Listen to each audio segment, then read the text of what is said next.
Ancient Egypt. One of the most fascinating civilizations on Earth. But what was it like to be an ancient Egyptian, living in this incredible place? It's okay trying to understand ancient Egypt on a visual level, pyramids, king tut, mummies, but to really get into the heads of the ancient Egyptians, you've got to walk in their footsteps. I'm Egyptologist Dr. Joanne Fletcher, and I've spent over 40 years obsessed with this lost world. While the magnificent temples and tombs of the pharaohs can tell us one story, I'm interested in another, the story of ordinary people, the real Egyptians. It's such a privilege. We're amongst their family here. This feeling of closeness, of warmth, of love. I'm going to uncover evidence about how they lived their lives. Oh, wow. It's a glimpse into the sort of world of ancient Egyptian interior design and reveal what they hoped for in death. There was no Grim Reaper, just this beautiful goddess wanting to embrace them in her warm arms.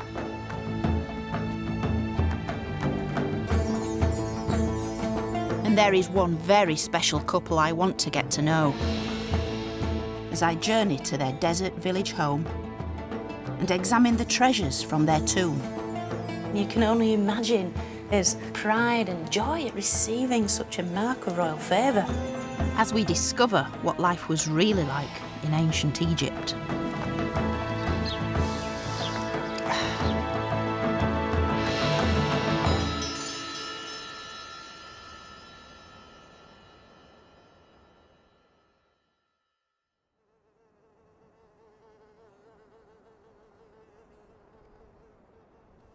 Welcome to Deir el Medina, or as the people who used to live here 3,500 years ago used to call it, Pardemi, which simply means the village.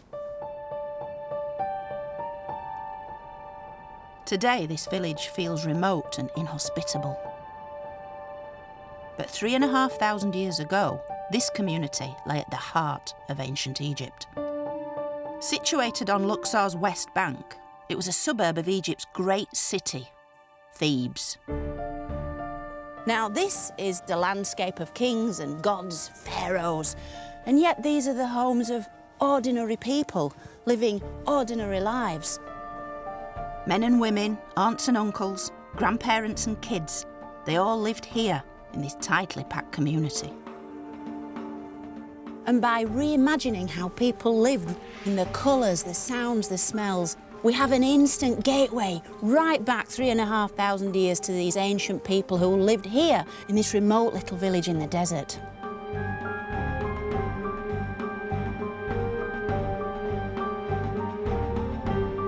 Now, in order to piece together the lives of such people, I've got an amazing set of clues. The earthly remains of a husband and wife who once lived in the village, but now reside nearly 2,000 miles away, here at the Egyptian Museum in Turin.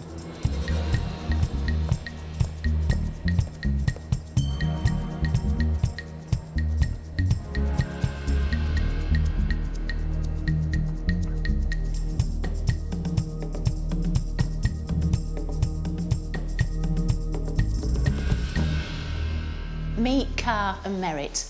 Ka the architect, Merit his wife. Now, Ka and Merit were two of the sort of leading lights of the village. Ka's actual title was the chief of foremen, so he was in charge of the workforce. And Merit, her official title was Lady of the House, which is ancient Egyptian for housewife.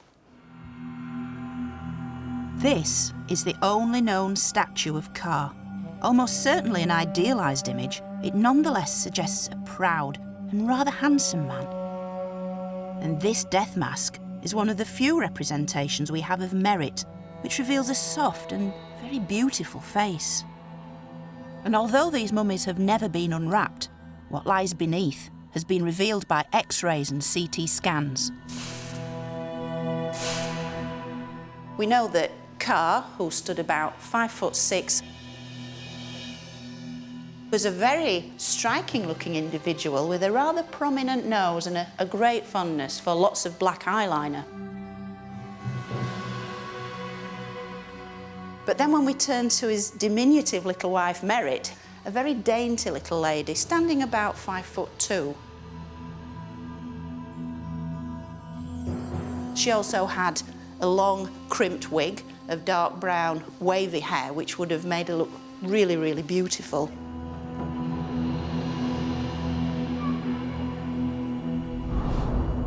But what really brings Ka and Merit back to life is this.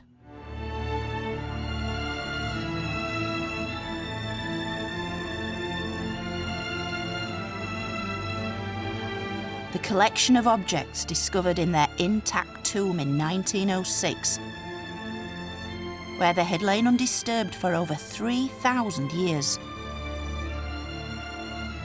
A leading Egyptologist from the time wrote, "I should think it is the greatest find ever made, or rather, the most unique. Absolutely intact and full of antiquities.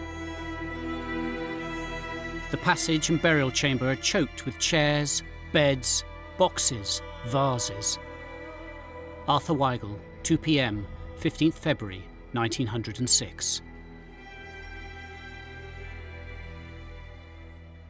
This is really a unique find because of its intactness, but also because of the wealth of material that was in the tomb. Tables and chairs and stools and more chairs and more coffers, and the coffers packed with linen and the coffers packed with cosmetic vessels. And his shaving equipment packed into a little leather pouch, and his hip flask, and everything is there. Even the shaped breads wrapped with palm fronds to keep them fresh. It is really incredible. There is material there for research for another few generations. The collection not only gives us a fascinating insight into their burial, but also the lives Ka and Merit lived.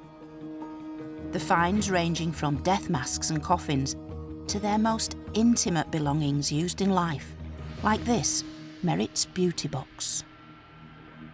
This is basically the contents of Merit's dressing table. The perfume, cosmetics, moisturisers, and all the things that the ancient Egyptians regarded as so essential. Well used and well loved, this stunning cosmetic chest tells us Merit was a well-to-do woman who cared about her appearance. This is Merit's glass black coal eyeliner. Glass was very rare at this time, and it's in the classic Egyptian colour combination of blue and gold. And the black eye paint that Merit herself applied every day to her own eyes is still inside this vessel. It's got its wooden applicator stick in the top, and Egyptian ladies today still use this in exactly the same way. This stone alabaster perfume vessel has still got the original contents running down the outside. And it's extraordinary to think that in some cases with the ancient Egyptians, it's not just a question of the visuals, it's how to reach back in time into their world through other senses, the sense of smell, for instance, and to be able to smell the things they smelt, the cinnamon, the lotus, the cedar. Clearly this is an expensive item. So how would a fairly ordinary Egyptian like Merit afford such luxury?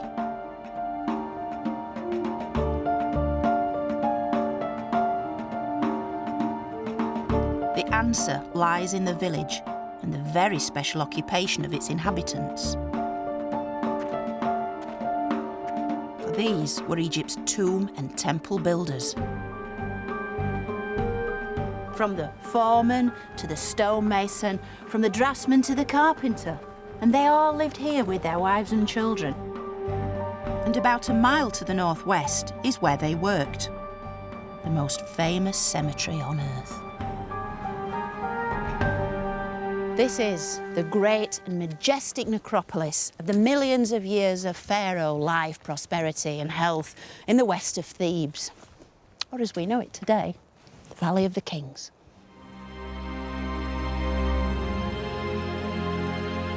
For nearly 500 years, men like Ka created the tombs of some of Egypt's most famous pharaohs. Hatshepsut, Amenhotep III and Tutankhamun were all buried here. They were an elite, a kind of crack force of workmen and architects, the very best of the Egyptian culture. They were the craftsmen that implemented what Pharaoh wanted to sustain Pharaoh's soul for eternity. They were almost magicians, operating secretly within this stunning landscape.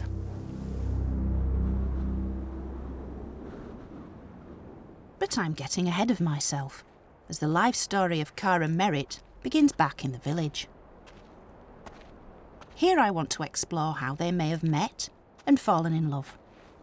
They probably grew up in the village, but how did a young couple like them go about courting?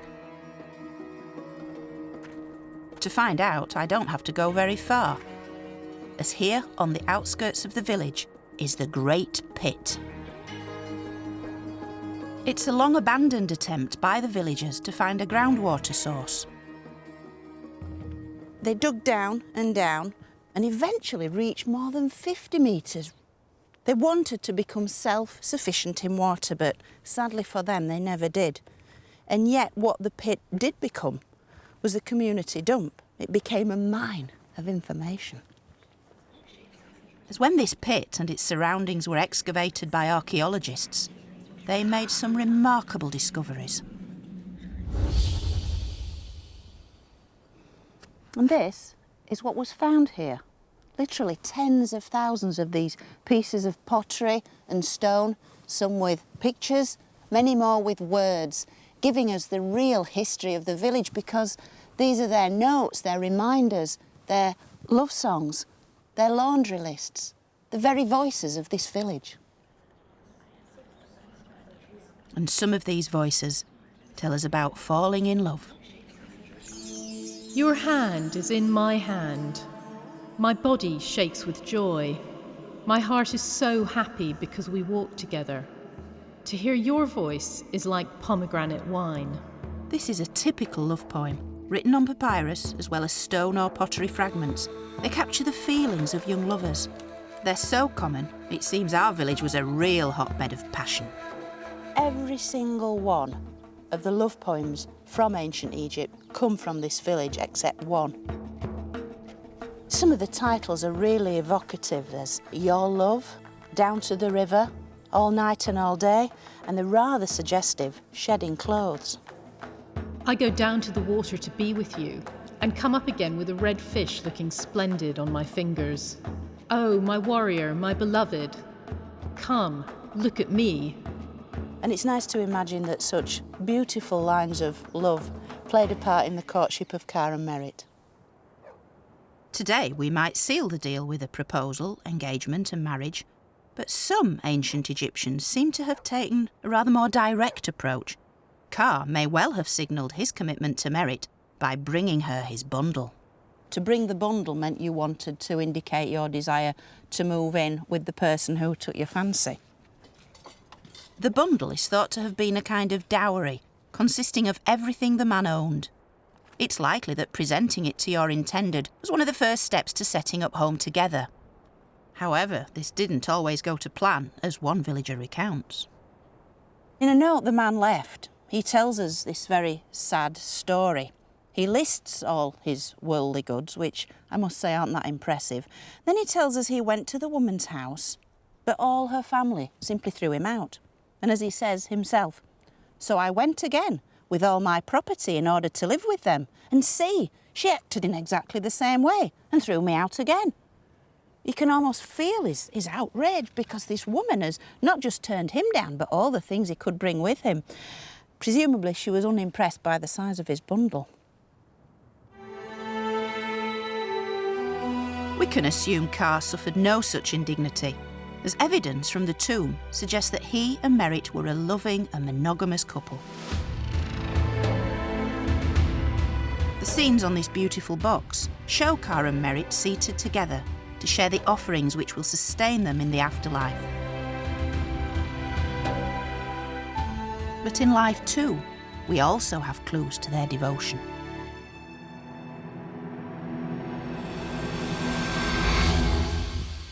Now, although the ancient Egyptians didn't have a marriage ceremony as we would understand it, they simply moved in together, they nevertheless would exchange love tokens, quite often in the form of rings. This ring was discovered underneath the death mask of Merit. It's so precious, it's not yet on display here in Turin. This is the ring that was found inside the mask, almost as an afterthought of Merit. So it was shoved in there just as she was being buried. It spent all those thousands of years just tucked away, hidden away, yes, within Merit's own wrappings. A very ad hoc thing, wasn't it? Yes. A very spontaneous gesture, Yes. almost. And the image on it, it looks like the cow of Hathor. That's exactly what it is. The goddess Hathor was often depicted as a cow. She was seen as the eternal mother figure to both the living and the dead. In life, she aided fertility and provided protection in childbirth. While in death, she ensured safe passage into the afterlife. This represents the love between Ka and Merit, and in this tiny little object, in some ways, it's perhaps the most important thing from the entire tomb for me personally. It's wonderful.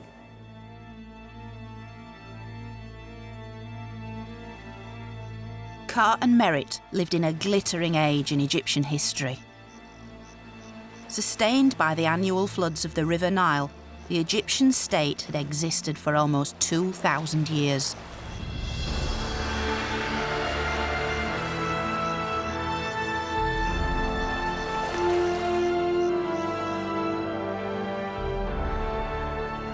By 1400 BC, it was at the height of its power and now ruled by the 18th royal dynasty.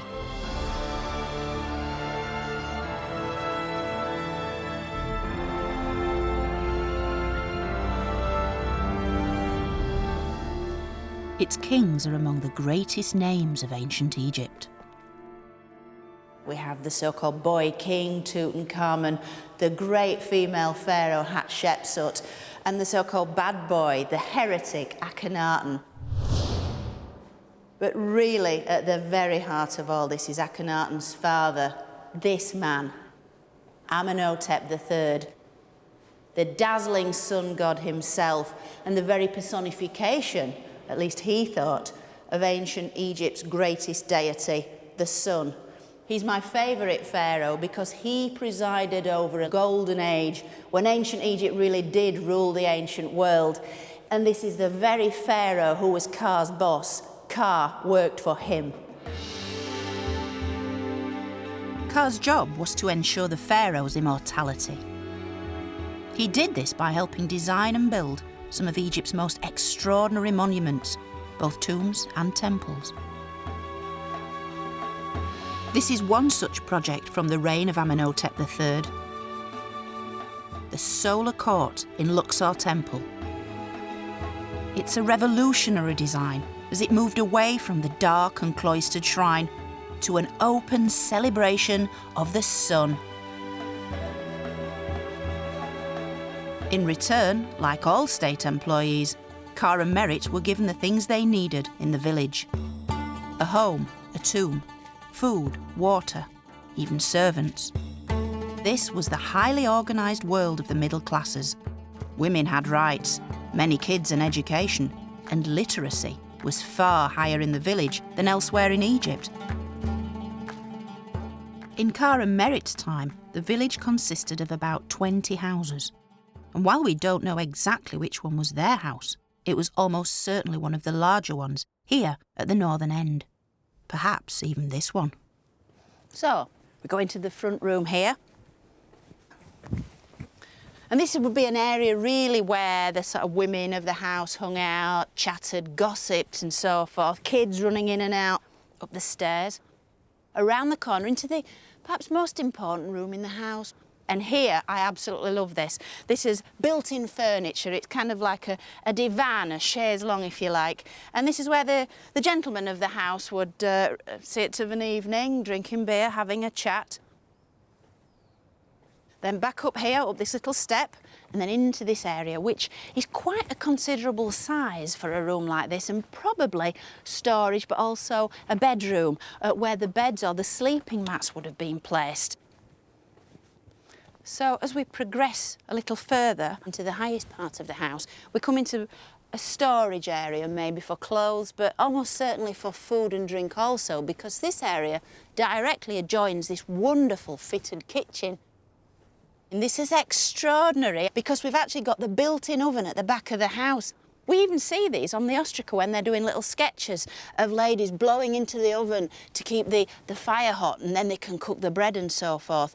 And then here, ancient Egyptian refrigerator where you'd place pottery vessels with drink in. You'd want a cool drink on a day like this. You can understand why.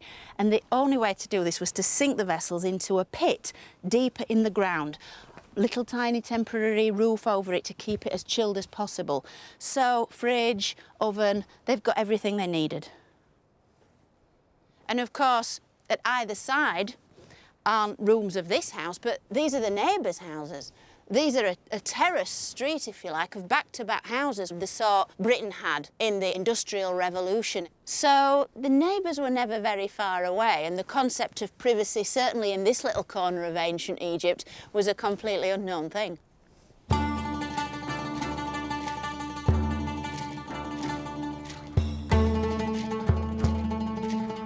Life in the village was almost entirely supported by the state. A daily procession of donkeys would carry water up from the Nile Valley to be decanted into a central cistern. Each household was entitled to an average of 100 litres per day for drinking, cooking and bathing. Less than half a mile from the village lies another crucial remnant of this highly organised infrastructure. Although built a little after Car's time, grain stores like these acted as a kind of bank. Money didn't exist in Egypt at this time, so at the end of each month, Car would have received his salary as a ration of wheat and barley. Granaries like this would have held an immense amount of food. These granaries alone would have held over 40,000 individual sacks of grain. Chief workmen like Car were entitled to 7.5 sacks of grain a month, 5.5 of emmer wheat and 2 of barley. Plenty for Merit and their servants to produce the staples of Egyptian life, bread and beer. The villagers also received fish and vegetables and could trade their excess grain for luxuries like meat and wine. These places would have been full of life. People bustling here and there, scribes taking record, making an account of all the stuff being delivered.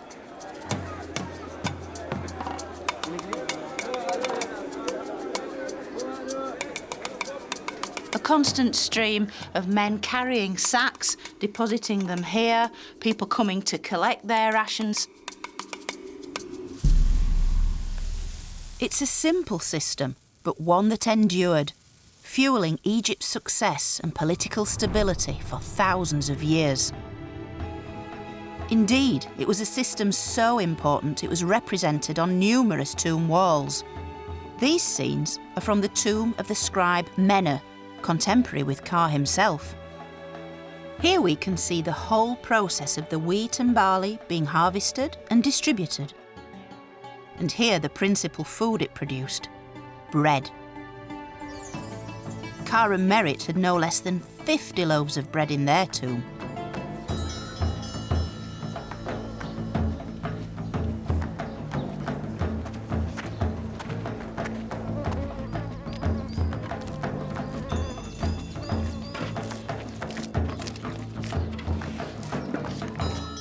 Now bread was the key ingredient in the ancient Egyptian diet.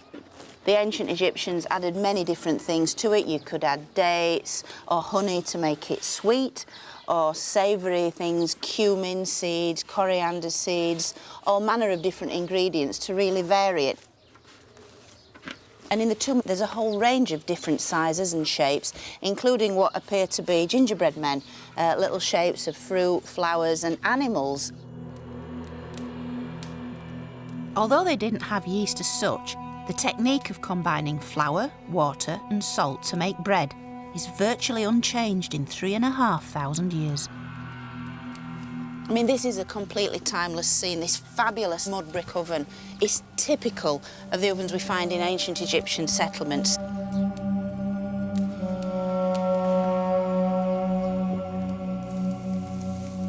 It's totally believable to imagine Merit baking bread to feed her family. It's a completely timeless scene.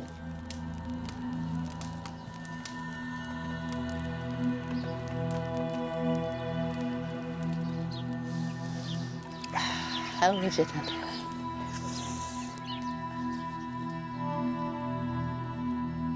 It's a real direct link back into their world. The smell of this wonderful stuff, the feel of it, the way it was made. All Egyptians would have eaten this on a daily basis. It was the sort of stuff that you offered to the gods. And even when the bread had gone mouldy, the Egyptians used it as a form of medicine, which wouldn't be fully understood for thousands of years. The medical texts actually advocate take bread in mouldy condition and apply to the wound in question. And although they didn't know why it worked, it did work, because mouldy bread contains, of course, penicillin, which we in the West think we discovered, and yet the ancient Egyptians fully appreciated its benefits 5,000 years ago. It's very good stuff. While Merit's responsibilities were largely focused on life at home, Ka's duties were dominated by working for the pharaoh. He and his fellow tomb builders took this path from the village to their workplace, the Valley of the Kings.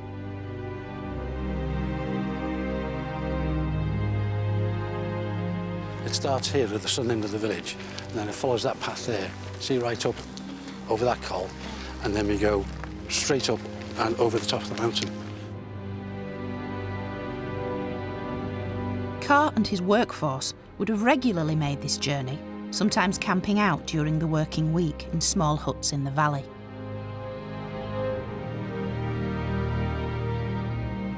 In Ka's day, we were probably about 40 to 60 men making this journey, probably singing, probably carrying water pots themselves and the day's rations maybe.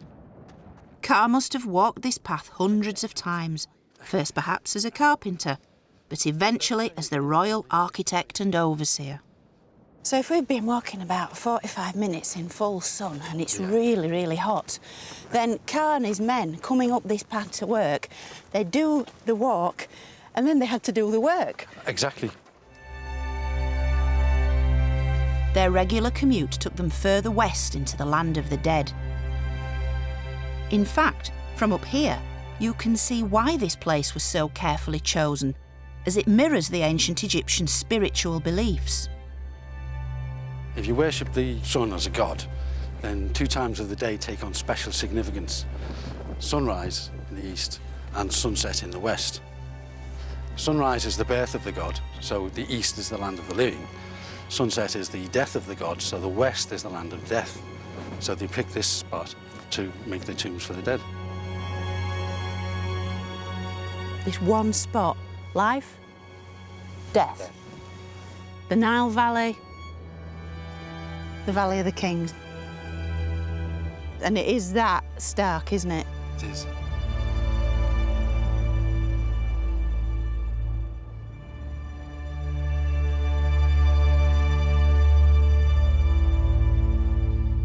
Continuing our hike, we finally reach the western branch of the Valley of the Kings, where time has virtually stood still. Remnants of the tomb builder's world litter the landscape. This is a great staircase. It's superb, isn't it? Beautifully constructed, though, further up, aren't they? It's absolutely perfect. This is it. This is the start of Ka's domain. This is actually a guard hut, and one man would be on guard in here 24 hours a day. And you can see even ancient pottery has been preserved at this site. That's 3,500 years old. So this is like one of Ka's empties. His empty There you go, beer yes. jar. And we know this is 18th dynasty, don't we? Because the valley, this part of the valley, the West Valley, was only ever used for royal tombs in the Ka's 18th day, wasn't it? dynasty. That's right, yeah.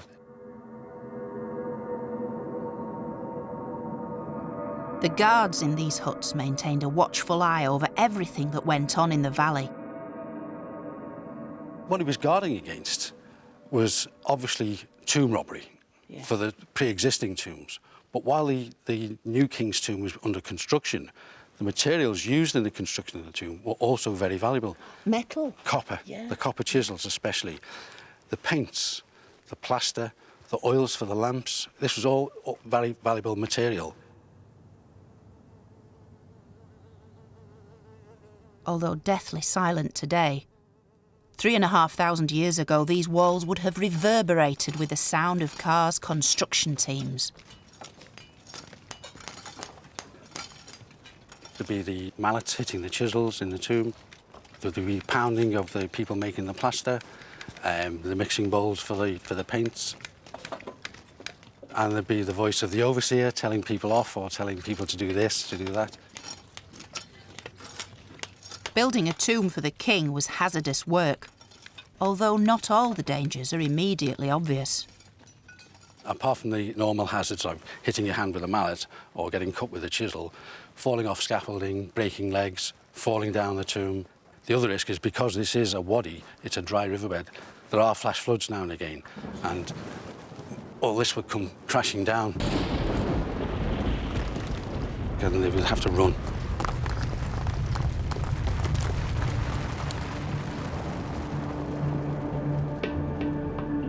During his lifetime, Ka worked on 3 royal tombs, initially as a craftsman. These copper chisels found in his tomb were the tools of Ka's trade.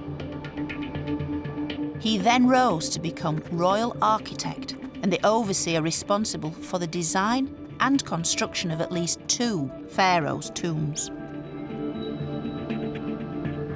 It was a task on which Egypt entirely depended, since each pharaoh must be able to reach the afterlife to ensure both their immortality and the well-being of their subjects. Build it correctly and all would be well. Fail, and Egypt would fail with it.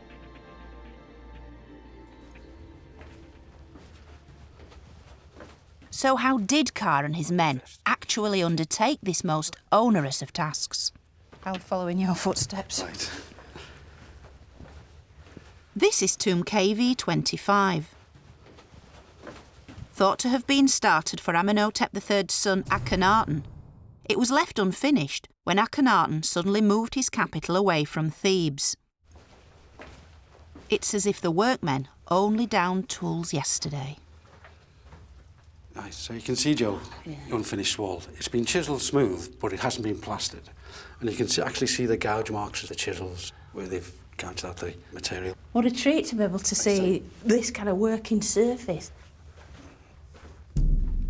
As an architect, Ka meticulously planned the tomb's layout using the ancient Egyptian unit of measurement, the cubit.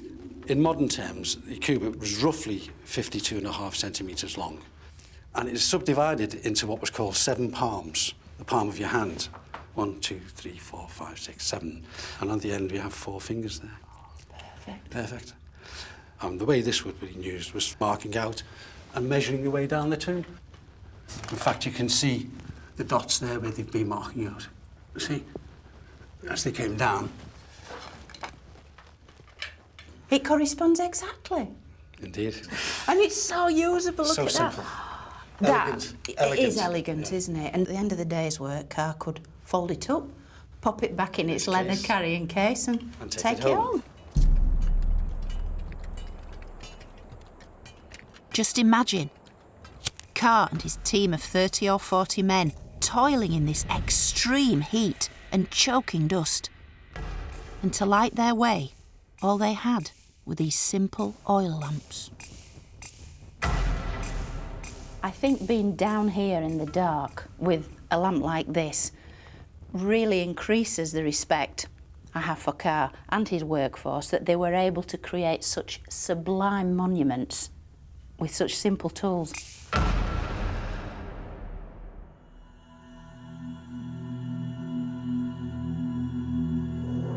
The evidence reveals Carr was highly respected in life. This beautiful object is a golden royal cubit. It was presented to Carr in recognition for his work for the pharaoh Amenhotep II.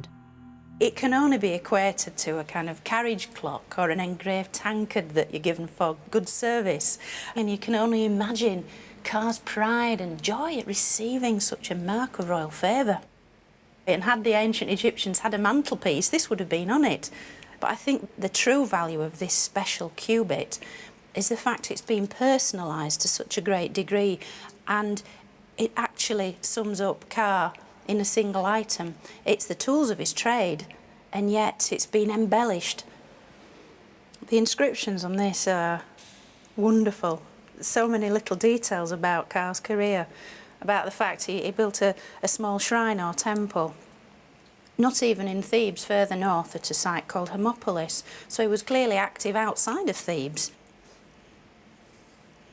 It's pretty hard to describe how it feels to hold something like this, that Carr, and probably Merritt, would have held quite a lot just to sort of marvel at it and congratulate themselves on being so high up in Pharaoh's favour.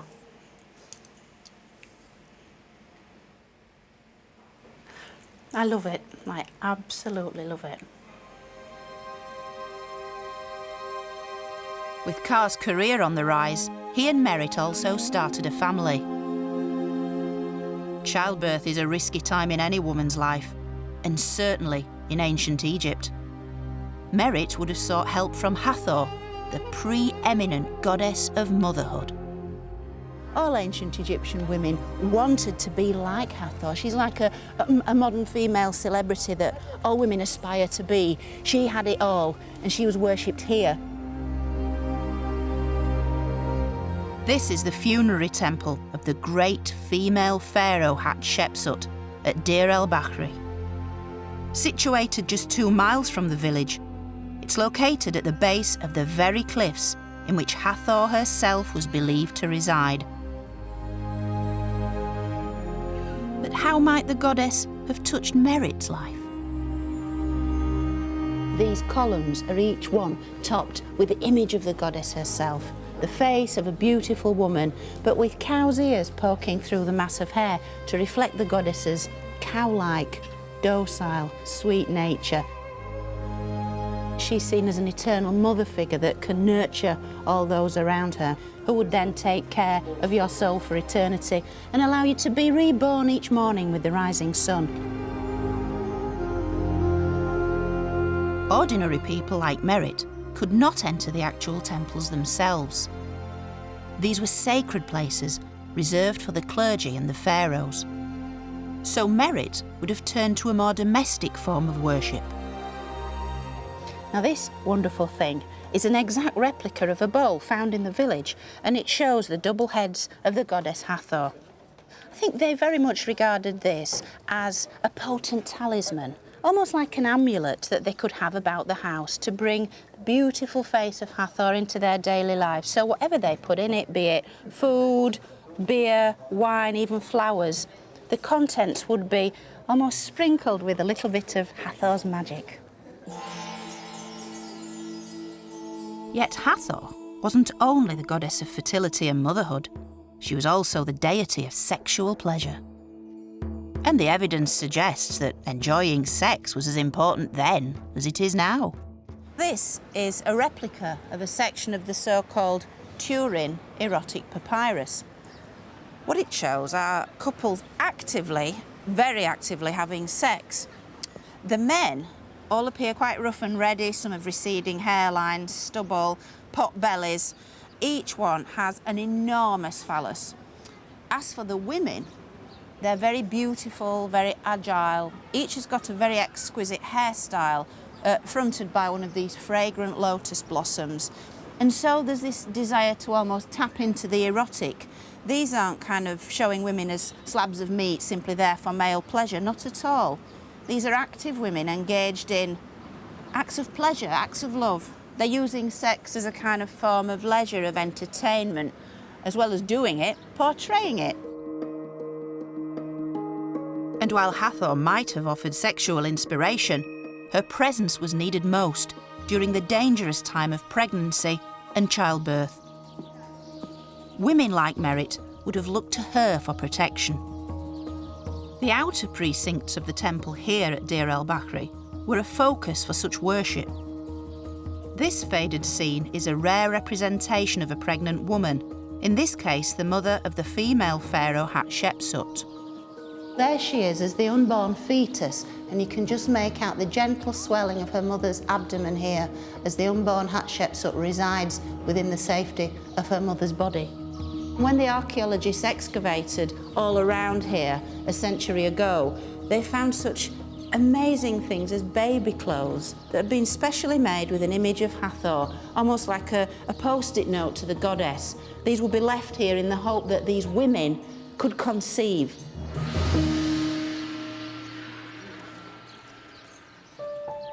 Merit had 3 children that we know of, 2 sons and 1 daughter. Their images appear in Kara Merit's tomb chapel and on the painted boxes found in their tomb. With infant mortality as high as 50%, Merit would have needed all the help she could get. But the villagers didn't just turn to the gods. This is the Kahun Papyrus. It details the prescriptions and spells used to tackle illnesses suffered specifically by women. Examination of a woman who is aching in her rear, her front, and the calves of her thighs.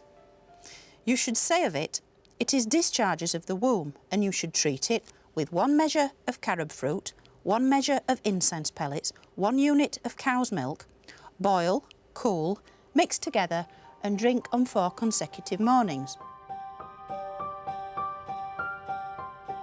What they're trying to do is bring some sort of order, some form of understanding to a host of complex medical conditions.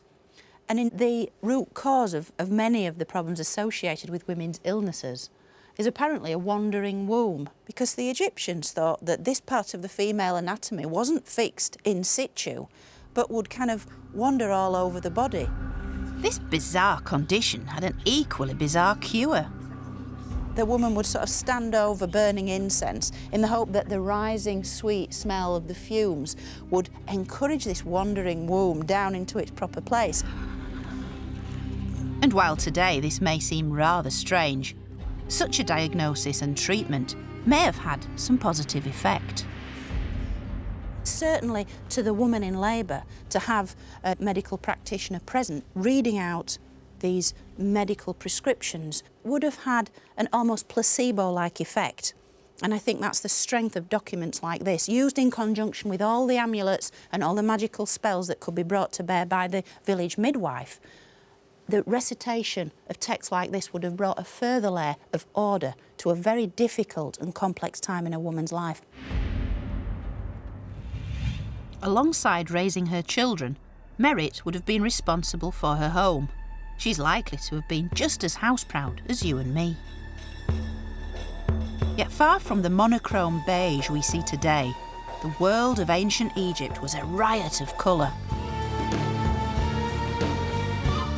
The vestiges of this can still be seen, if you know where to look.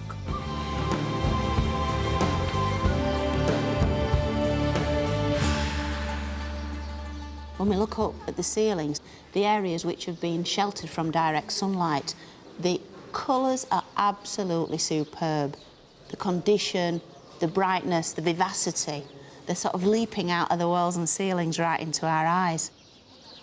And this temple, with its vibrant colour, was created by the later pharaoh Ramses III. The Egyptians were far from subtle in their use of paint. Primary colours, red, green, blue, all these amazing, vivid hues. And the blues and greens are particularly bright. This, of course, is more of a status marker for the king who commissioned such a brilliant piece of work, because blues and greens weren't naturally occurring pigments and had to be manufactured at great cost. And so this is a way for the monarch to say, look at me, look at the wealth I possess. The effort and expense involved in producing such synthetic colours was way beyond the reach of most ordinary people. Instead, they used locally sourced materials, ones that could literally be picked up from the desert floor. This rock in my hand is kind of like a colour box that brought ancient Egypt to life, because on one side we have the red iron oxide, on the other the yellow iron oxide. And so by splitting a rock like this into the component yellows and reds, you could crush these up, mix with water, and then apply to the desired surface.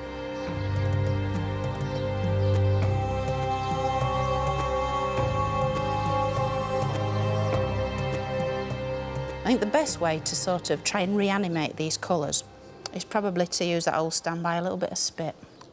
Always works. Rub the stone. It's very, very vivid.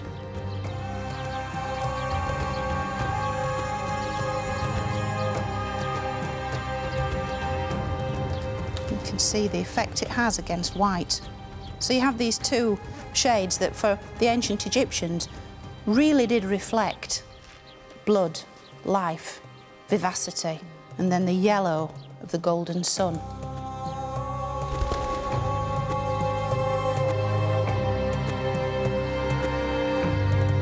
I want to see how villagers like Ka and Merit used colour to decorate their homes. And I'm in luck, as here at the southern end of the village, a single precious clue remains. Here it is. Now, if I lift this cloth, I'm going to see something I've waited a long time to see. And it's basically an original wall scene from an ancient Egyptian house. So here goes.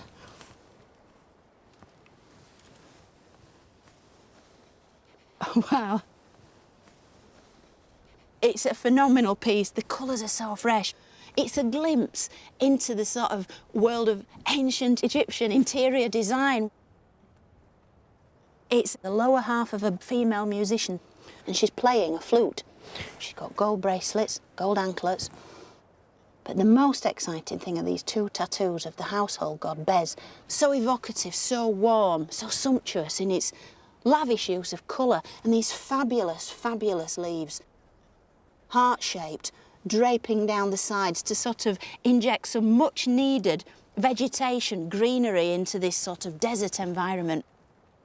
It's an intriguing thought that here in the very village where the men who built and painted the royal tombs, would they have been commissioned by one of the housewives here to come and paint my house? Or did the women paint these images for themselves? It's something we'll never know, but I like to think that the lady of the house would have had a direct input into the kind of scene she wanted around her as she went about her daily chores with the kids and her friends and female relatives. Such fragments from the past allow us to get closer to the real Ka and Merit. In the case of Merit, she seems to have been a loving wife and hard-working mother, a delicate and beautiful woman, the epitome of taste and style. But sadly, this is where Merit's story ends, the evidence suggesting she died quite suddenly to leave her beloved Ka as a grieving widower. He even had to bury her in a coffin intended for him, for not only is it far too large for Merit, the inscriptions name only Ka. Yet Merit was immortalised in the tomb chapel she shared with Ka, located just yards from their village. And this is where Ka and their children would have come to bring regular offerings and to pay their respects.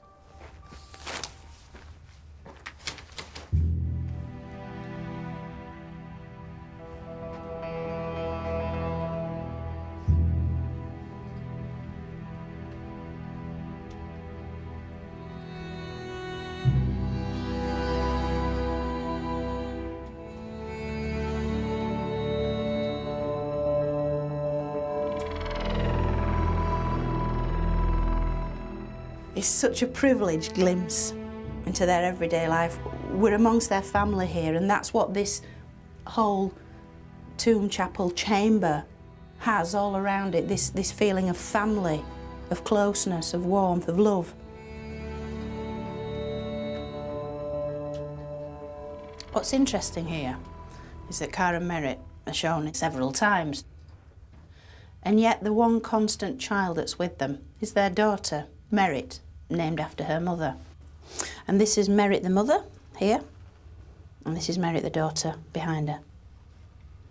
On the other wall we have the daughter, Merritt, who's leaning forward towards her father, Car, and she appears to be tying a necklace around his neck, or perhaps anointing him with perfume. I'd like to think that it was Merritt, the daughter, who cared for Car in his old age.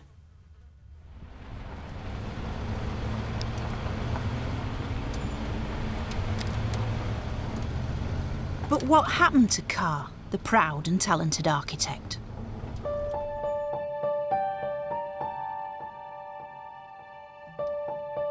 These elegant walking sticks may suggest he lived on into old age, continuing to oversee the most important commission of his life. So I've come back to this remote part of the Valley of the Kings to find the final resting place of Amenhotep III. It was actually the third of the royal tombs that Car worked on, so it's so exciting to be going in here and following in Car's wonderful footsteps.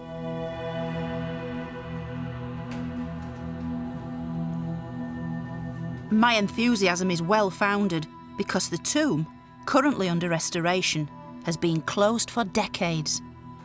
Hardly anyone gets to see this.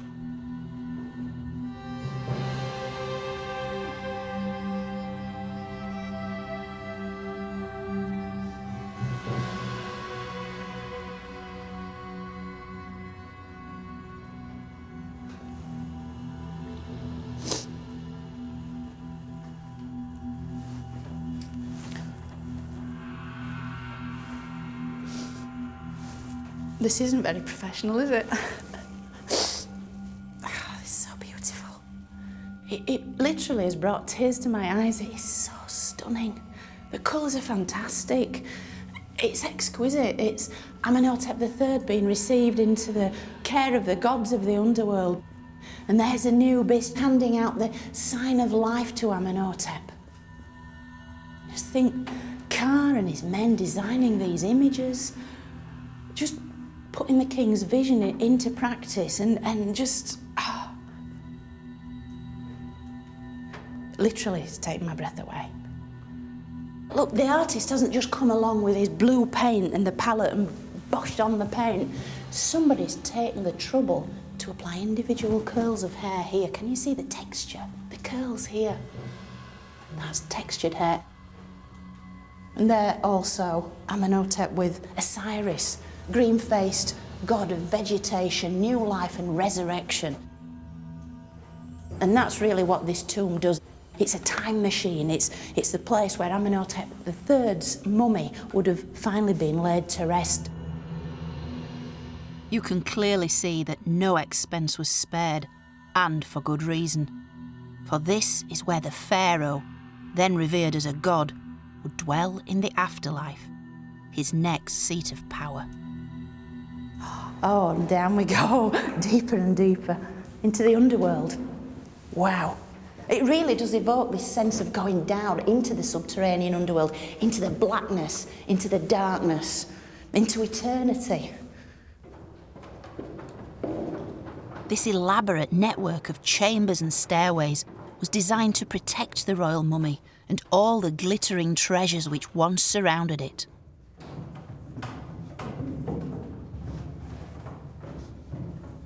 Now look at this very clever trick of the architect, our boy Car. Look at this. Can you see the way the images were once all along this wall, just the whole way around, images of the king and the gods, and yet originally this would have been packed with mud brick, probably, plastered over, the images drawn and painted over it so that any would-be tomb robbers would come down here, think, oh, this is it, nothing much in here, and hopefully leave by the way they came in, because this is actually the next stage of the tomb, so it's kind of like a hidden portal. This is the burial chamber, the most important part of the tomb.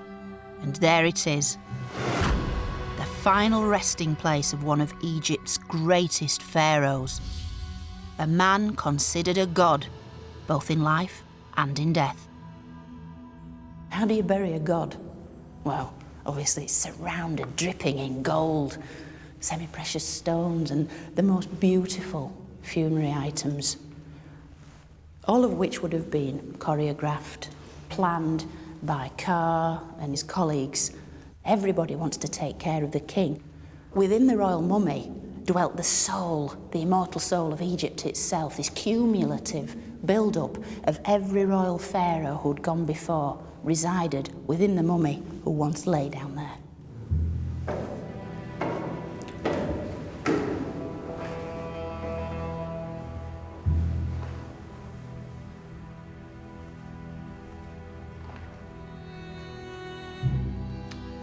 Wow.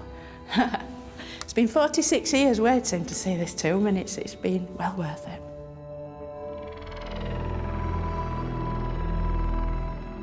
Although we can now appreciate his consummate workmanship, it seems Ka himself never saw the finished tomb, for he died before his king. But like his king, Ka's own body was prepared for its eternal journey into the afterlife before he too was buried.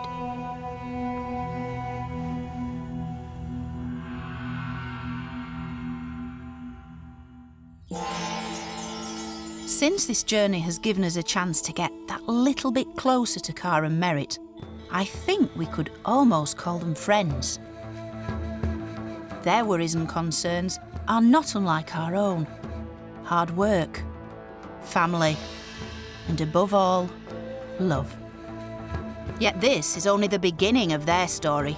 What comes next is a journey into a world very different from our own. A world of ritual, of magic, and the unswerving belief that life really can go on forever. And here we have Ka's name, right down the middle. And to speak the name of the dead is to make them live again. Ka and Merit. So join me next time as we travel deep into the heart of the Egyptian afterlife. It's an extraordinary journey on which we uncover Ka and Merit's costly preparations for death, all played out in a series of complex and elaborate rituals as they attempt to achieve their place in eternity.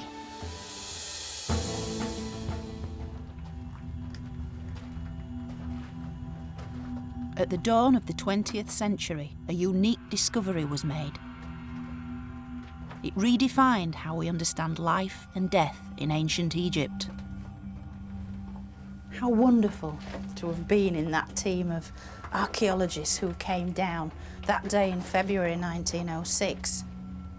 A procession of men eager to know what lay at the end of this really atmospheric series of tunnels and chambers. What they'd found was an intact tomb, undisturbed for over 3,000 years. And inside were not the treasures of pharaohs, but a unique window on the world of ordinary Egyptians. The mummies and possessions of a working man called Ka and his wife Merit.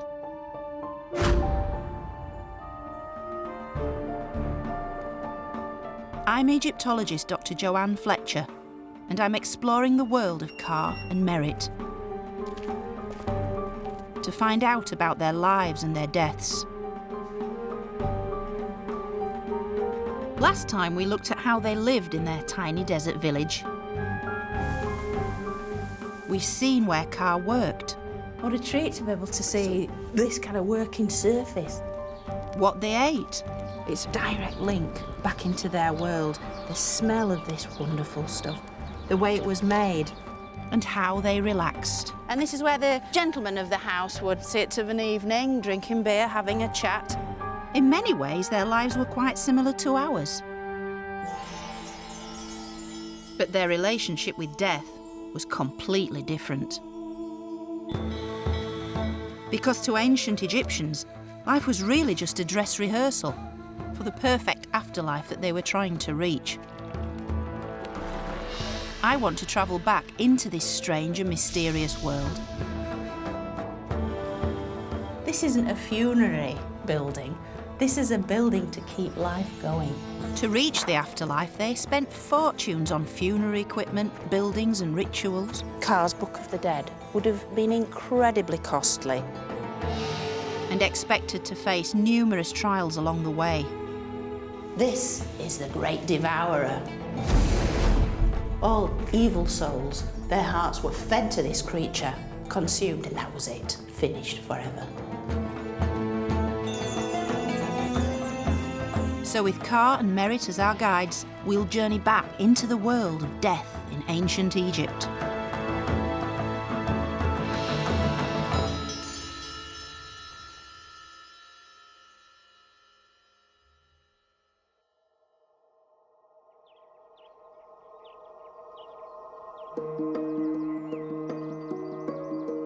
The ancient Egyptians held a fundamental belief.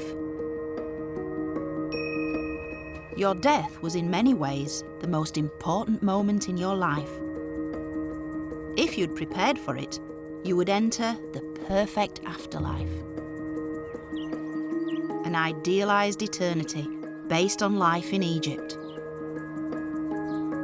So for any ancient Egyptian, be they farmer or pharaoh, the biggest investment they made was for death and the world beyond. And here in ancient Thebes, death was the biggest business in town.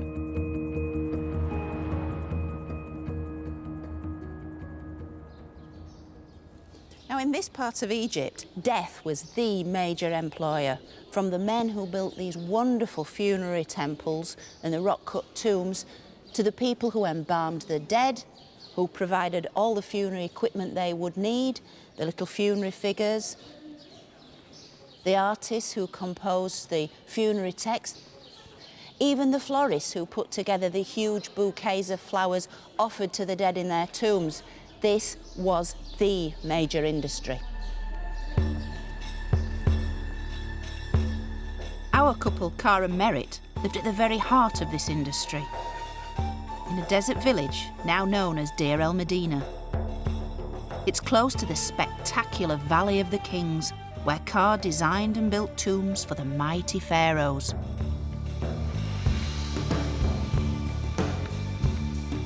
And although he spent his working hours creating the tombs of kings, he spent much of his spare time preparing for his own death. But in order to be ready for the journey into the afterlife, Car needed to plan his route carefully. This was where his investment started, with a guidebook. This scroll is known as the Book of the Dead. Car's was found in his tomb, and this is a facsimile. The Book of the Dead is a collection of funerary spells and texts and incantations, a kind of roadmap of the afterlife, and it was designed to allow the deceased, with the help of these spells, to navigate his or her way through into the next world. Its words seem mysterious and strange, but they had a definite purpose. O you who open the ways, who open the roads to my soul that is with you, so that it may enter with trepidation, but emerge in peace from the abode of Osiris. Let it not be rejected. If you were going to meet some dangerous demons or monsters in the underworld, you had to have powerful spells to counteract them, to diffuse their magic, and to negotiate your way past them to achieve eternity. Most Books of the Dead were simply off-the-shelf versions, mass-produced by local artists. But Car's copy was specially commissioned. It was the deluxe version, featuring personal references and grandiose claims. Words spoken by the great chief Ka. I know the northern gate of the sky, the place where Ra navigates by wind and oar. I am in charge of the rigging in the ship of the sun god, a tireless oarsman in Ra's great ship. while plain rolls of papyrus were relatively cheap, at around a fifth of a worker's monthly salary, one inscribed with funerary text like this could cost the equivalent of 6 months' wages at least. So many hours of work have gone into it. It's almost 14 metres of texts. The inks had to be prepared, the colours ground up, mixed and then applied so carefully and with such a lot of thought. It's rare to find a Book of the Dead so intact. Yet somehow, Kara Merritt's had remained safe in their undiscovered tomb for over 3,000 years.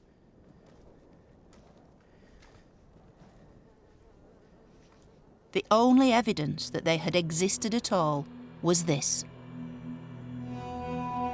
I've come to see the small chapel that Carr built on the outskirts of their village. And although another major expense on Kara Merritt's death bill, it was the vital link between the living and the dead.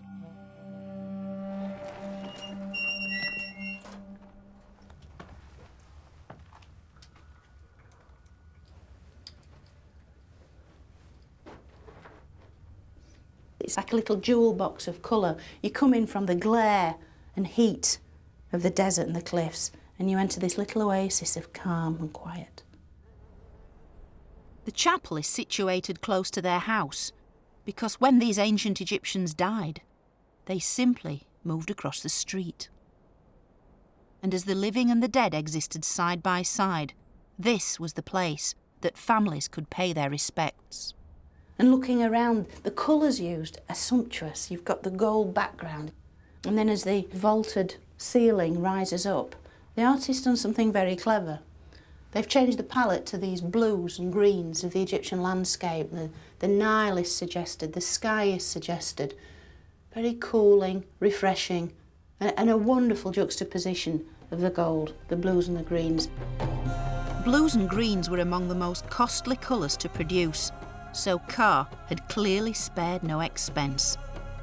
The walls depict all the things he and Merritt loved in life and hoped to enjoy in the afterlife.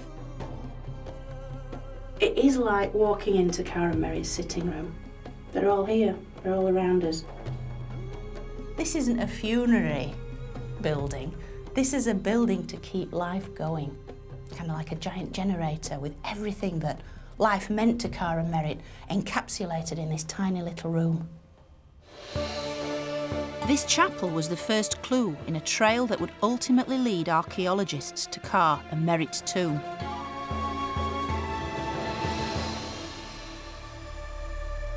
Because after 3 millennia, the chapel was discovered by an Italian diplomat, Bernardino Drovetti.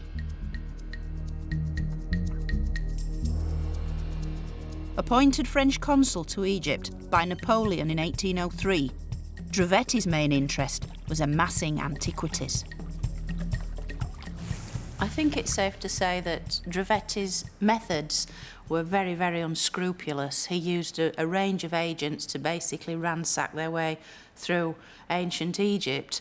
And in doing so, he managed to acquire a stupendous series of collections of Egyptian antiquities, many of which he then sold on to sufficiently wealthy individuals.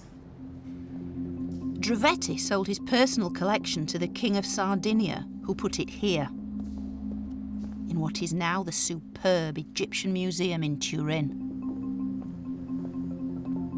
One of the most important items in this collection was taken from Carr and Merritt's chapel. This costly painted funerary stela was a kind of memorial stone made to ensure that their names would live on.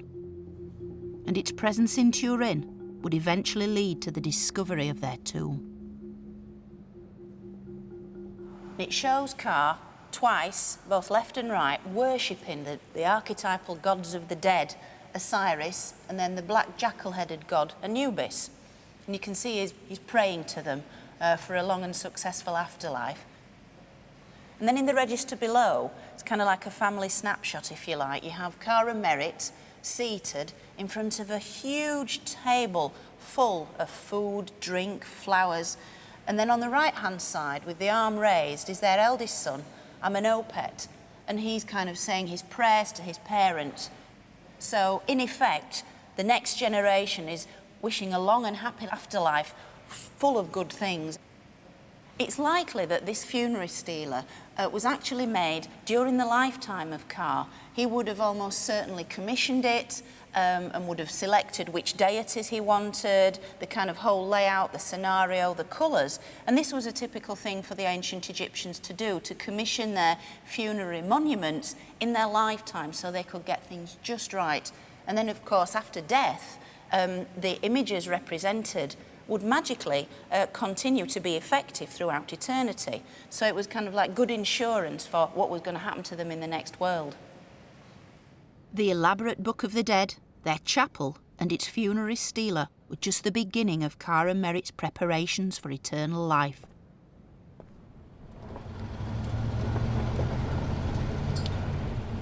The main investment would be their tomb. So I'm travelling to the Valley of the Kings, where Ka supervised the building of royal tombs. It's the best place to find out how he might have organised and paid for the construction of his own. I'm meeting geologist Steve Cross to see an unfinished tomb, a work in progress. The way they cut the tombs was they started with a slot at the ceiling and then worked outwards, right? And then excavated downwards. Slowly chiselling away at the bedrock, a tomb of this size would have taken around 40 men years to complete. And although a tomb like this was way beyond the means of most ordinary Egyptians, Ka had both the skills and the inspiration to create such a tomb for himself. Now this, of course, is a royal tomb, but in terms of Ka's own personal tomb, how on earth would he have persuaded anyone on their time off to have given him a hand excavating his tomb? Yeah. Well, what they did was they all helped each other, and it was barter. You do work in my tomb, I'll do work in your tomb. Right, so Ka, being the architect, might have designed tombs for other people in trade-off for them coming to work on his tomb. So he got the better part of the deal, really? Probably did, yes. Don't forget, these tomb makers are the experts. That's why the tombs in the Deir el-Medina are amongst the best in the world. With the help of his colleagues, Ka clearly invested a huge amount of time, effort and resources into building his tomb. So security was critical. Tomb robbing had already been a big problem for 2,000 years. And this explains why he did something highly unusual. Ordinary Egyptians who could afford a tomb built it directly beneath their chapel complex, which of course made it easier to find and rob. But Ka had learnt from the pharaohs. He decided to hide his elsewhere.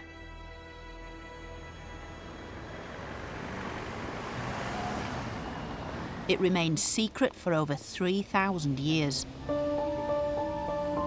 But in 1906, another Italian began explorations in Ka and Merit's village.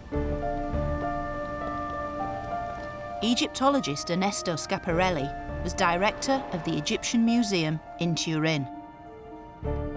He was very familiar with the stela of Ka and Merit, and also knew their tomb had never been found. He could read the hieroglyphs. He knew there was an important individual called Ka, had a wife called Merit, and he knew they had to be buried somewhere in the vicinity where the stela was discovered. Schiaparelli was determined to find the tomb, but where to look? Look at that instrument there. Eleni Vasilica, the present-day director of the Egyptian Museum in Turin, has accompanied me to Egypt to follow in his footsteps. They must have looked around and said, the tomb is here somewhere. Is it that trench there, or where can it be? But Ka was clever, wasn't he? He was sly. He knew what was going to go into the tomb, so he wanted to hide it. I think Schiaparelli must have stood here, scratched his head and said, knowing where the stela was already in the museum since 1824, he must have said, where the hell is the tomb? It's got to be near here. And looked at the landscape, which most archaeologists do. and said, I think we need to take that detritus away. It was just a theory, but Schiaparelli had a huge workforce at his disposal. He moved his 250 workmen to the foot of this rock face, close to the chapel. They just dug for 30 days, he says, until they discovered the perforation in the bedrock there.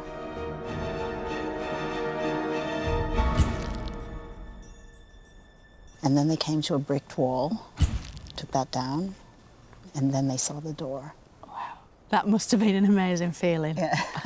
A sealed door. A sealed door. In an Egyptian tomb. Yes. Wow. It was a moment really incredible for them because all these tombs, most of these tombs, have been sacked at some point, and very few intact tombs. And of course, so well furnished as this one is. Well, in essence, really, what Schiaparelli had found is the most important non-royal tomb. Yes. Probably from the whole of this period, if not the whole of Egyptian history. Yes. Because it tells us so much about reality, real lives in ancient Egypt, not just gods and pharaohs. What a moment.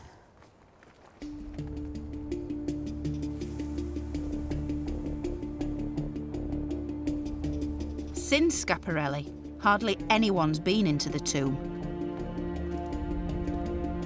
But Eleni and I have been granted special access. I think this is... This is it? I think so. This is it? Yeah. He was a clever guy. He was a He was very really clever sly. Well, that's why his tomb stayed secret for so long, because Exactly. it is so unexpected. Yes.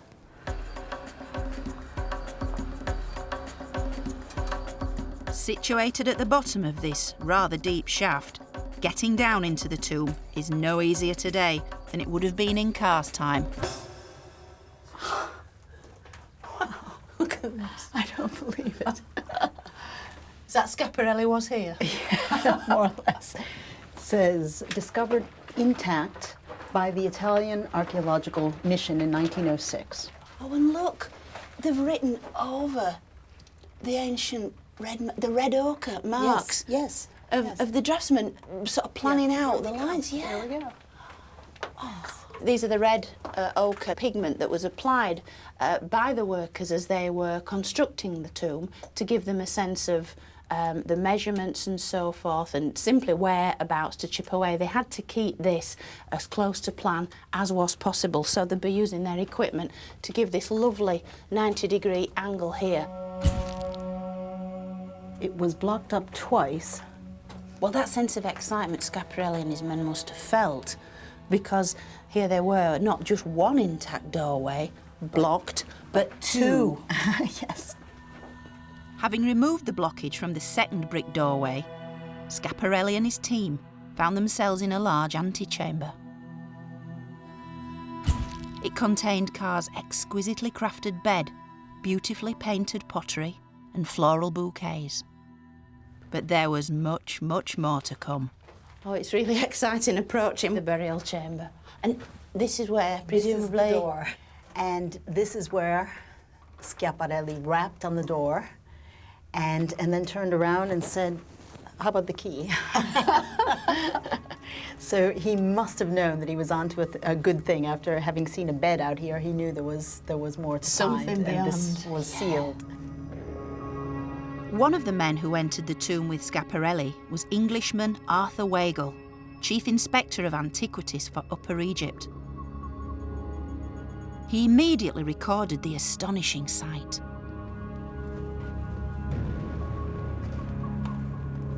I should think it is the greatest find ever made, or rather, the most unique, and brimming over with points of interest. When Schiaparelli's team arrived, the chamber was crammed full of objects. But today, all that remains is a colony of bats. The photographer took a photograph from there, looking in. Then he stepped in, right here where I'm standing right now. He turned around and he took a photograph of everything behind. There are two huge coffins, and we have not yet seen inside, but doubtless there will be jewels. Chairs, beds, boxes, vases, several of immense value. Along this wall is the coffin of Merit.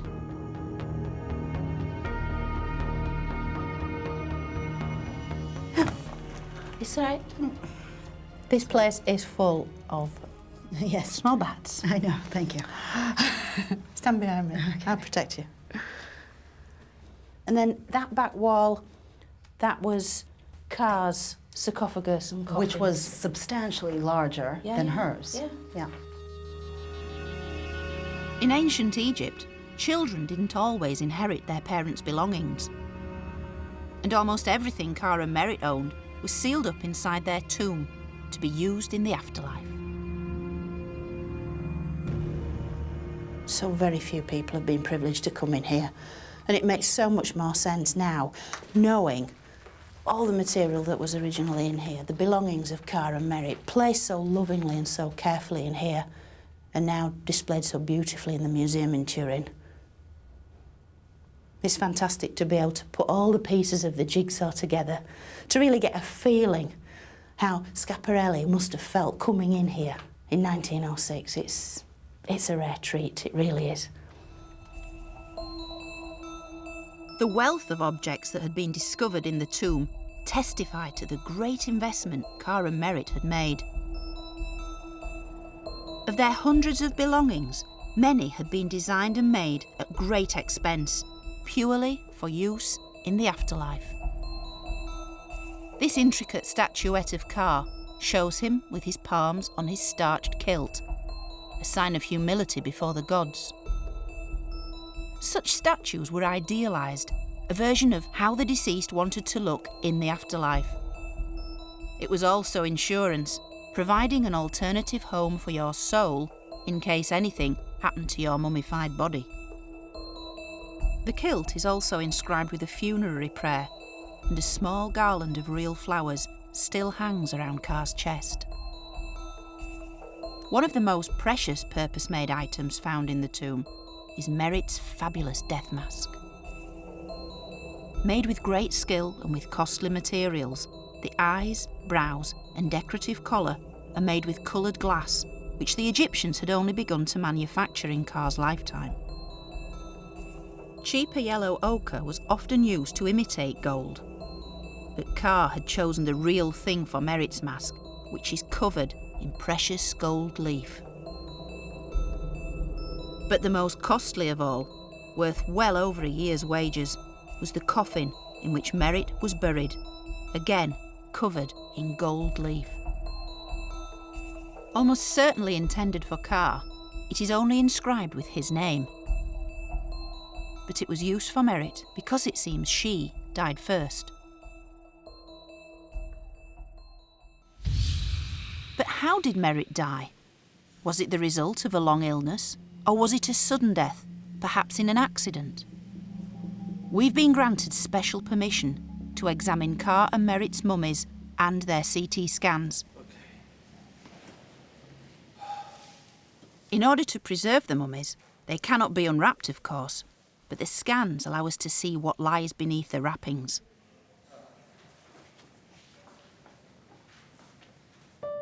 I've asked pathologist Peter Venesis and radiologist Curtis Sophia to take a look at Merit's CT scans to see what they reveal about her on the day she died. She's certainly not in the early 20s, and I would have put her more in the middle age group, so 30s, possibly even 40s. Yes, I would certainly agree with that. There is a good indication here of lifestyle. The fact that her joints are quite well preserved indicates that she's led rather a charmed life, so to speak. She's had a pretty lucky existence, and I would say she probably lived in the lap of luxury. There's certainly no indication there of any chronic disease which has affected her bones.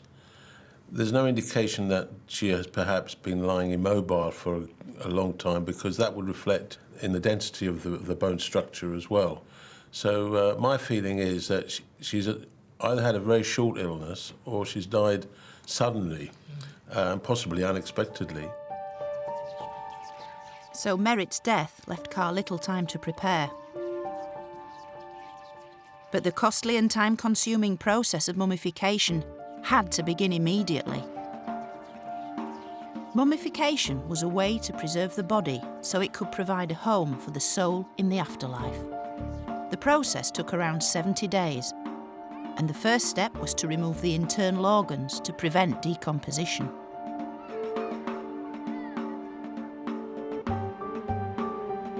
This included the brain, which was usually removed down the nose. But Merit's scans revealed something very surprising. This is a cross-section looking down into Merit's skull through the top of her head.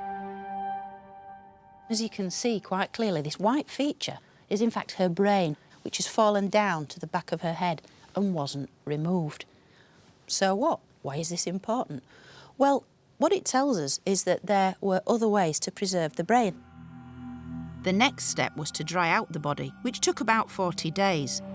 This usually involved piling dry salt on top of the corpse to draw out all the body fluids. But analysis of Merit's mummy has revealed that she was preserved differently. Instead of using dry salt, Merit had in fact been submerged in a highly concentrated salt solution, essentially pickling her. This allowed her organs to remain inside the body without causing decay. If you look at the angle at which the brain has fallen to the back of the skull, it appears to be on a tilt because the body, when it was draining out, was laid at a different angle, a slightly different angle, at a tilt to allow the fluids, which would have initiated decomposition, to completely leave, to exit the body. It may have been the most up-to-date preservation technique, but it didn't come cheap. And once Merit's body had been dried out, she was wrapped in layers of costly linen and an outer red shroud. But the expense didn't stop there. By chemically analysing minute samples of Merit's wrapping, we found something intriguing: oil from the tilapia fish. Yet this oil had no preservative power. It was purely symbolic. And it set Merit apart, for there was something special about this fish. What the tilapia does is to take its young into its mouth in times of danger, and when the danger has passed, to then spit them out back into the water. And when the Egyptians saw this, they saw it as a miraculous thing, as if it was a self-generating fish that could simply spit out its young in this way. And so, by association, the tilapia became connected directly with the goddess Hathor, and fertility, and rebirth. This fish oil, which was also mixed with exotic imported ingredients, would have cost Car a small fortune. But it was worth it if it put Merit on a fast track to the afterlife.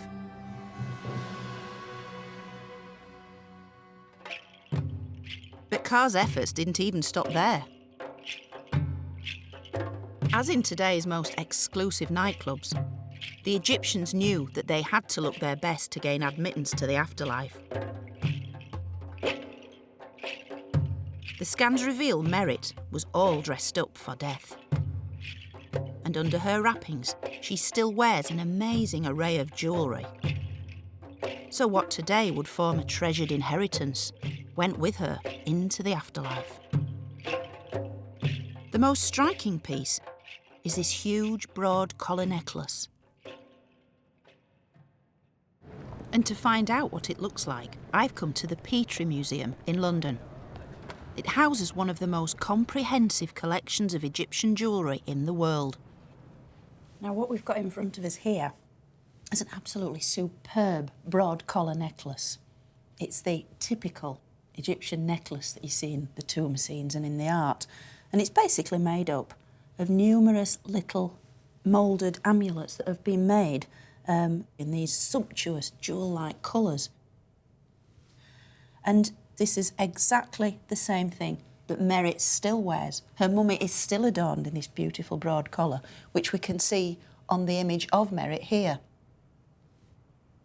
Now, the top 5 rows were made up of these rather elongated green beads, and they are actually cos lettuces. Now, the lettuce was sacred to the fertility god Min, and in wanting to be laid out in a necklace such as this, it basically associates Merit with this god of fertility, of new life. You have then 2 more rows of what look like mini hand grenades, and they're actually bunches of grapes, these blue, shiny bunches of the grapes, which not only, again, look very beautiful, but produce the wine, which was something sacred to Hathor, the goddess of sex, of love, of new life, the goddess who took the dead into her care. And Merit was effectively dressed in a collar like this, not only to look beautiful, but to associate her with these 2 deities who were so intimately involved in new life, in rebirth, in eternal life.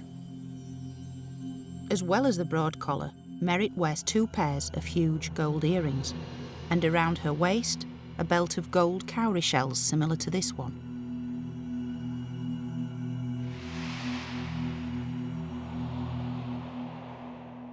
She was laid out to appear very seductive. And we know this from tomb scenes where dancers, musicians, those associated with the goddess Hathor, appear almost naked at this time. They're wearing broad collars, they're wearing huge earrings, their hair is very beautiful, and they have these gold belts with little cowrie shells and coloured elements to look very alluring, very erotic, capable of sex and of producing the next generation. So it can only be compared, perhaps, to laying out a modern woman in like a negligee, a vital sexual being as capable of living in the next world as she had been in this one. So Merit didn't want to spend eternity as a wise old lady, but as a youthful and attractive woman. In the afterlife, you wanted to be the very best you could be. And Car made sure Merit also had her most personal belongings with her, all carefully prepared. One of her most prized possessions was her magnificent wig. It was housed in its own tall box to which funerary prayers had then been added. This one on the lid reads, "A funerary offering of Osiris, the great god, Lord of eternity, that he may make an offering of beef, birds, and everything to the soul of Merit." Some of her other possessions were also adapted for Merit's journey into the afterlife. This is her bed, which she'd used in life. It was now repainted to freshen it up. Another funerary inscription was added along the side. Car clearly gave careful thought and spared no expense when preparing his wife for eternity. And although he had overseen her burial, Merit probably remained very much alive to him. It's even likely he would have continued to communicate with her. We know the Egyptians actually wrote to their dead relatives about all sorts of things, from the mundane to the serious, in notes like this. What we're looking at here is one of the so-called letters to the dead. And it's a pottery bowl. It's a piece of everyday tableware. And the amazing thing about this is it's actually inscribed in black ink by a woman wanting to communicate with her dead husband. And we know for a fact that the living wrote to the dead. They sent them letters on papyrus, on small pieces of limestone, on ostraca. She says, "Oh, husband, you should be here helping me. Settle the score with him who does what's painful to me, for surely I shall triumph over anyone, dead or alive, acting against me and our daughter." It's that typical, where are you now? What are you doing? Oh, you might have died, but that's not really an excuse, is it? Come on, help me. And it expresses this real belief that the dead can help the living, that they had just passed through into a different sphere of existence. And this woman is maintaining the dialogue that she would have had on earth. She's bending her husband's ear.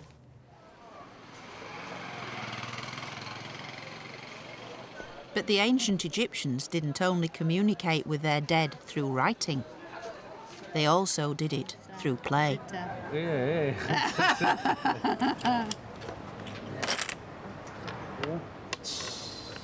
Now we're playing the ancient Egyptian game of Senet.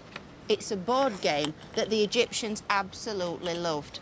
It dates back to at least 3000 BC and was played by kings and commoners alike. It was the ancient Egyptians' version of turning on a soap opera on TV at night, putting the feet up and enjoying themselves. Senet was essentially a race, a game of chance. It is used in the Book of the Dead as a metaphor for the journey into the next world. We're having a bit of a stab of it here, and it is quite fun, but I'm sure we don't get the complexities and the nuances that were inherent in the ancient Egyptian version, because for them, it symbolised the ultimate game of chance. To succeed at Senet meant you succeeded in life and succeeded in the transition from this world to the next. Hence, the living played it not only at home, but also in close proximity to the tombs, because by playing this game step by step, they were assisting the transition of their deceased relatives through all the perils and problems they might encounter in the underworld. And so it kind of was a reflection of the great unknown. To play Senet, the outcome was never sure. Would you win, or would death ultimately triumph? You win. This Senet board was one of the items found in Ka and Merit's tomb. And Ka might have played this game close to their chapel, hoping to ease Merit's path through the underworld. As there had probably been an age gap between them in life, it seems it wasn't long before Ka died too. Peter and Curtis are examining the scans of his body. In terms of an age, I would have to put him of greater years than Merit, and I think we're probably talking 50s onwards, I think at least, so maybe even 60s to 70s. The skeleton is of a very healthy, for his years, a specimen. We're not seeing any evidence of broken bones or chronic healing of fractures in the spine. Looking at the skeleton overall and the fact that he has got bones which look sturdy, he hasn't got anything which indicates that he's had a chronic disease. So again, I think like his wife, he's probably led a reasonably healthy life up until close to when he died. So Ka died quite suddenly, like his wife. And like Merit, Ka would have undergone the costly mummification process. Again, his brain remains inside his skull cavity, just like hers. He too wears large hoop earrings and valuable jewellery around his neck. But the scans also show something else, placed on his forehead. This is a snake's head, the head of a cobra, beautifully rendered in carnelian and orange stone, with the two menacing eyes of the cobra and the ridges on the body. This amulet was used to provide refreshment to the throat in the afterlife, since it refers to the way a snake's throat swells out. So it should really have been placed on Ka's throat and not on his forehead. The only people in ancient Egypt allowed to have the cobra at the forehead was the king and the queen. So I like to think that the embalmers were paying their own little tribute to Ka. They're sort of elevating Ka in death. He was their leader, he was their chief, he was their overseer, and the people in the village were maybe paying their own special tribute. And so he was sent off into eternity, like a mini king in his own mini kingdom. I love that. Ka was an important man in the village. As such, the next step of his journey to the afterlife would have been a grand affair. His funeral would have begun with a magnificent procession up to their chapel, just as Merit's would have done before him. The great procession would have wended its way up this path, up towards the cliffs up there, where their tomb was actually situated. Now, it's hard here today to try and get a sense of the noise, the colour, the life. That's a good word, actually, at a funeral ceremony, the life. the vivacity of all the ingredients that the ancient Egyptians brought to their funeral ceremonies, because they were all there to try and get the dead to live again. Life, in some ways, was almost a dress rehearsal for this very moment when the funeral ceremony marked the transition between this world and the next. The dead were going to be reborn in the safety of their tombs. So it's essential, all the equipment they'd used in their lives and all the equipment that was there to give them a good send-off came with them, accompanied them into the darkness of the tomb, where everything would work in tandem to revive the soul of the deceased and send them off into eternity. And as Ka's body in its nest of coffins was carried towards his tomb, all his worldly possessions would of course have accompanied him. These wall scenes give a real sense of what the procession would have looked like. This is the tomb of Ramos, governor of Thebes, who lived at the same time as Ka and Merit. Now this is a really colourful, lively portrayal of a funeral procession. You can see these sort of rows of men, of servants and bearers carrying all the belongings of the deceased. You can see the bed made up with the bed linen, the headrest which acted as a pillow, just like Ka and Merit's.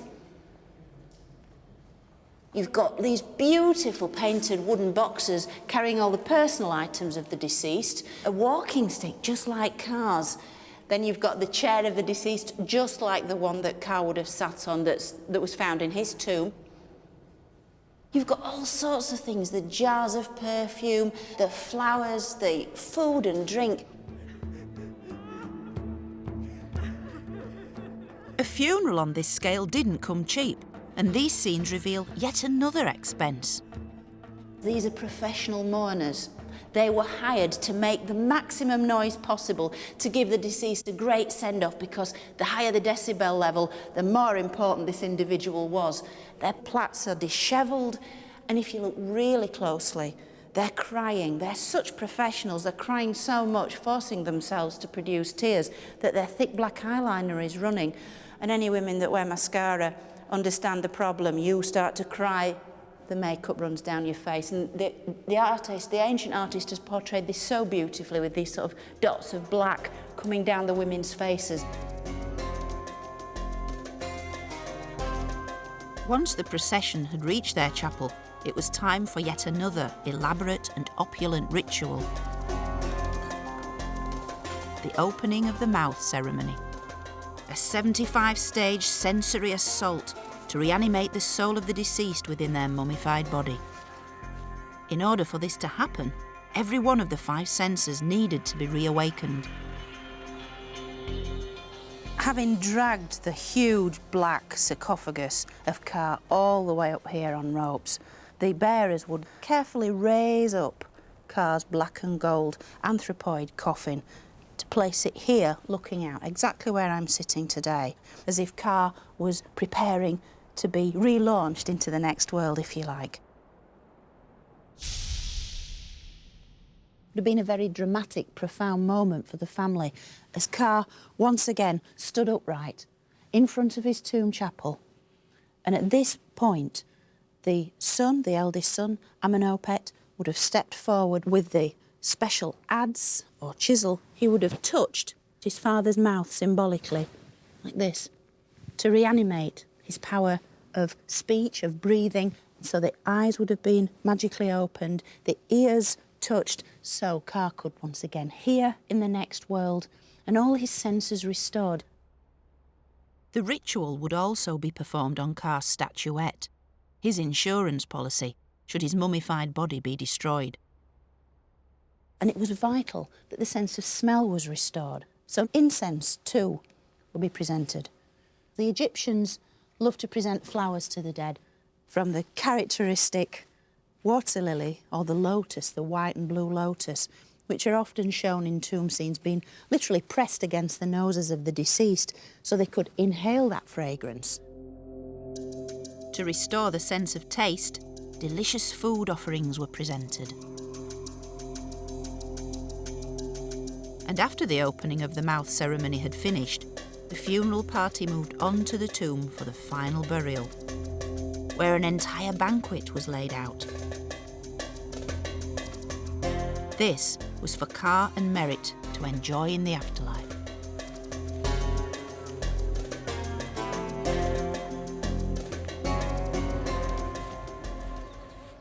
What we see in front of us here, in glorious technicolor, is basically the food that was found in the tomb, and it's quite wonderful stuff. You have the staple of your ancient Egyptian life here, the bread, accompanied by the all-important onions and garlic.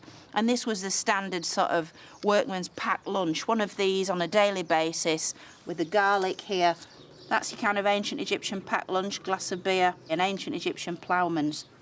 And we do know that in the case of the onions and the garlic, and Schiaparelli and his team went into the tomb and smelt them. After 3,500 years, they were still as pungent as the day they'd been placed there. No fewer than 50 loaves of bread were found in the tomb, along with jars of roast duck, fish, bowls of vegetables, fruit and spices. There were grapes, dates, and these amazing things. He had several sackloads of these. These are dom palm nuts. Although I've never personally eaten one, they apparently taste like caramel.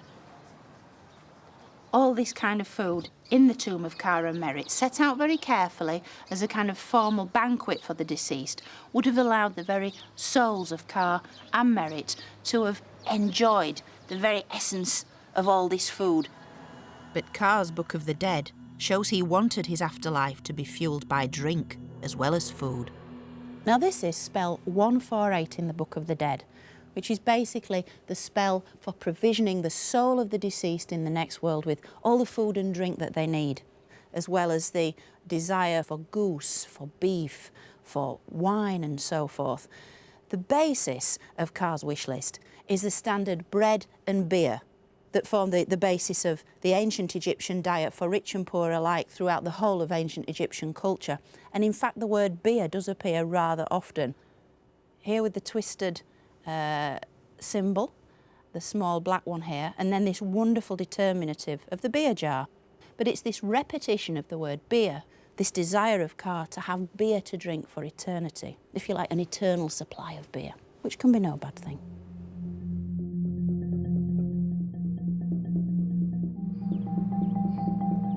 They wanted to enjoy an eternal banquet, but there was also work to be done. In ancient Egypt, just about everyone was obliged to work the land. Even death was no excuse, so you needed figurines like these, found in Ka and Merit's tomb. Known as Shabti figures, they were the little helpers who would do all the work for you in the afterlife. They even have their own miniature farming tools.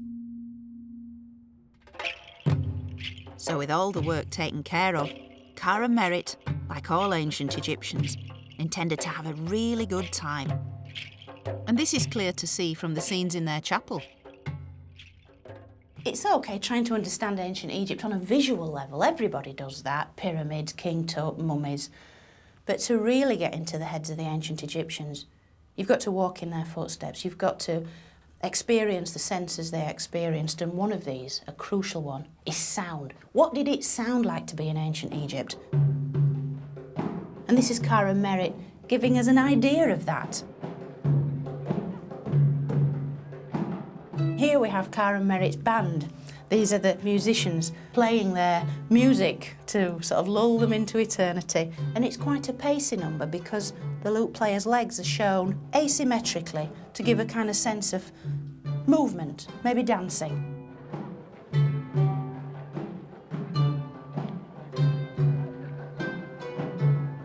The ancient Egyptians then, as now, loved music, loved to dance, loved to express themselves in a joyful manner.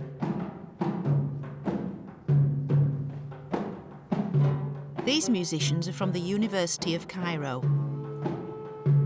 Using images from wall scenes and surviving ancient instruments, they've been able to recreate ancient Egyptian music.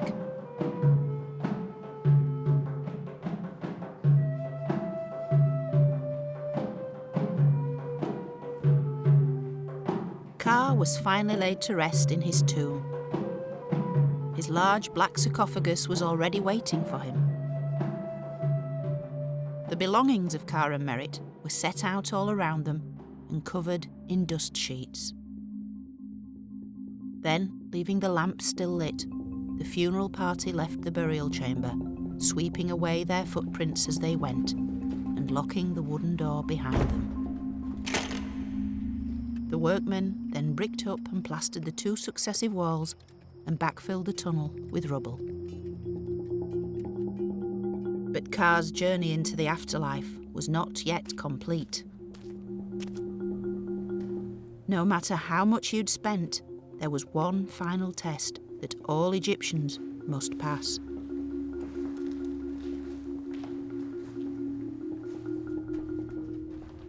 Although this scene dates from about 1,000 years after Ka's time, it clearly depicts the crucial moment in the soul's journey to the afterlife. Now, this remarkable scene is known as the weighing of the heart. It's the ultimate judgment of the dead. It shows that the deceased, their soul, has successfully negotiated all the hazards into the next world to arrive here at the ultimate hall of judgment. Now, it's presided over by the goddess Mart, the goddess of truth, who's shown here with the feather of truth, which she wears as a kind of crown on her head. At the far end is the god Osiris, the kind of ultimate judge of all dead souls, and he's here to watch over these proceedings, because we have here, central to the scene, a typical Egyptian-style balance, and here, on this pan, it's the heart of the deceased individual, and it's being weighed very carefully against this. This is the feather of Mart, which she wears on her head. It represents truth, goodness, purity. If the deceased had lived a good and blameless life, their heart would be light and free of sin. However, if they'd been naughty, bad, done anything to upset the gods, then the heart would be heavy with sin. And as such, they couldn't then pass through into a blessed afterlife, into eternity. And so the heart was literally taken up like a piece of meat and thrown to this terrifying creature here. This is the great devourer, a kind of terrible composite of lion's parts and a sort of crocodile hippo featured being with the tongue out, dribbling at the thought of a fresh heart to consume. And it's at this point that the deceased would ultimately die. This would be dying a second death, a final death.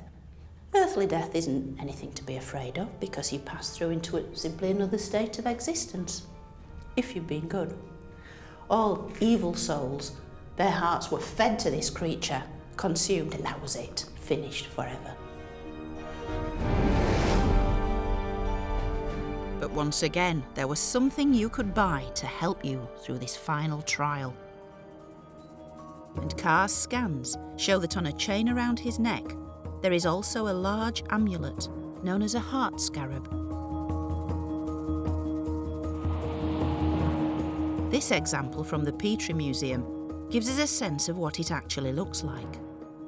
For the Egyptians, the heart was the seat of all learning, of all intelligence, and when the deceased spirit was in the presence of the gods in the next world and had to account for their actions in life, had they led a good life, they were interrogated by the gods. Sometimes there was always the danger the heart might suddenly speak up against its owner. Oh, well, they didn't lead such a blameless life after all. And so the heavy heart scarab was a means of suppressing the heart, keeping it quiet. The spell implores the heart, keep quiet, do not give false witness against me. Basically, shut it. So it seems that Ka had purchased every form of insurance he possibly could to ensure the perfect afterlife that he and Merritt had always dreamed of. From their elaborate golden coffins to their well-hidden subterranean tomb, an expensively decorated memorial chapel. And of course, the intricate Book of the Dead, in which Ka describes how he wants to spend his eternity. in Carr's Book of the Dead, by far the largest section, 200 separate rows, are devoted to the so-called spells of transformation, listing all the variations that Carr wanted his soul to become, or the many forms he could take in the afterlife. Now, lots of these relate to birds. His soul wanted to rise up to join the gods and fly through the heavens. He wanted to be a phoenix. He wanted to be a heron. He wanted to be a great golden sparrowhawk.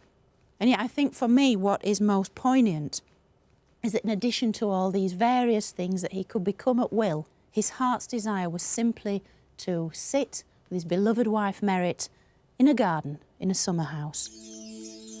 The coming forth into the light, and playing Senet seated in the summer house, coming forth as a living soul.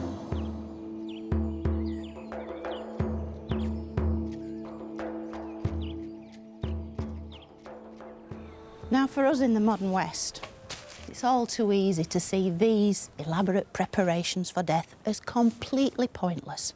Death is death, and that is that. And yet,